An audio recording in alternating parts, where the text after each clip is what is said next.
પશ્ચિમ બંગાળની ચૂંટણીમાં પરિવર્તન અને પુનરાવર્તનની લડાઈ વચ્ચે જંગ ચાલી રહી છે ત્યારે ભાજપના વરિષ્ઠ નેતા અને પ્રધાનમંત્રી નરેન્દ્ર મોદીએ આજે પશ્ચિમ બંગાળના કઠુઆમાં જનસભા સંબોધી હતી જેમાં તેમણે પશ્ચિમ બંગાળમાં ભ્રષ્ટાચારને લઈને મમતા સરકાર પર પ્રહાર કર્યા હતા આ અંગે પ્રધાનમંત્રીએ કહ્યું હતું કે તેના 15 વર્ષના શાસન દરમિયાન તૃણમૂલ કોંગ્રેસે રાજ્યના લોકોને ડર સિવાય બીજું કંઈ જ આપ્યું નથી તો વધુમાં પીએમ મોદીએ કહ્યું હતું કે રાજ્યમાં શરણાર્થીઓને તમામ બંધારણીય અધિકારો આપવામાં આવશે અને ઘૂસણખોરોને હાંકી કાઢવામાં આવશે તો પ્રધાનમંત્રી મોદીએ કટુઆ બાદ દિનાજપુરમાં વિજય સંકલ્પ સભાને સંબોધી હતી स्कूल रिक्रूटमेंट घोटाले में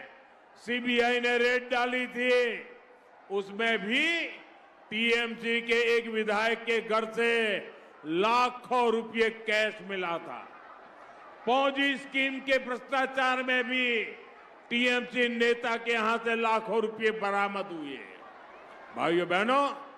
बंगाल में बीजेपी सरकार आएगी बंगाल में बीजेपी सरकार आएगी और ये कट कमीशन करप्शन इन सब पर ताले लगने वाले बीजेपी के राज में गांव के भूमि ऑफिस से लेकर नबानो सचिवालय तक भय मुक्त और ट्रांसपेरेंट व्यवस्था बनाई जाएगी